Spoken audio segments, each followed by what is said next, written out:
One thing I learned, and I learned this from a buyer who came to me. I've never heard of this. He called it the respect method.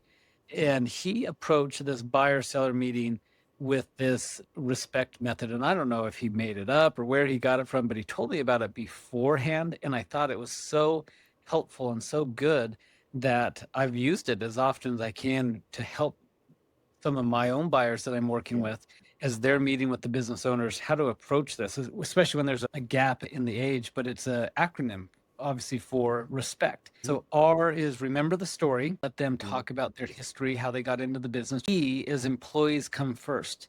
Show that you respect their team, that you plan to keep them on, even though you probably do as a buyer, they want to hear that. Is safety in the handoff, explain what their intentions are in that handoff to keep things as smooth as possible. They're not coming in making significant changes, even though the business owner might be running the business from a fax machine, and there certainly need to be some improvements. Key is protect their legacy. Tell the seller that you plan to keep their name, honor the way that they're doing things, and they have a legacy that will live on within the community. E is ease into the changes. Obviously, there are some changes, systems, processes, procedures that need to be updated, but it's good to just tell the business owner, my goal is just to come in here and ease into things. I'm not making any major changes. I want to learn the business, the culture, get to know employees, vendors, establish trust, and then ease into anything.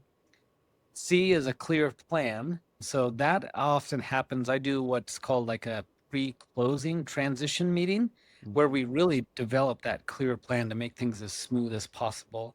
And in respect is end the meeting by simply thanking them for all the work, what they've actually built. To your point, Neil, you had mentioned they've really built something to be proud of. And it's taken their blood, sweat, and tears. And so it's helpful for the business owner to hear the buyer acknowledge that. That was the framework that this buyer came in to that meeting and developed all sorts of trust. And we were able to close that transaction. And I've since used it often to help bridge that gap and make those buyer seller meetings go as smoothly as possible.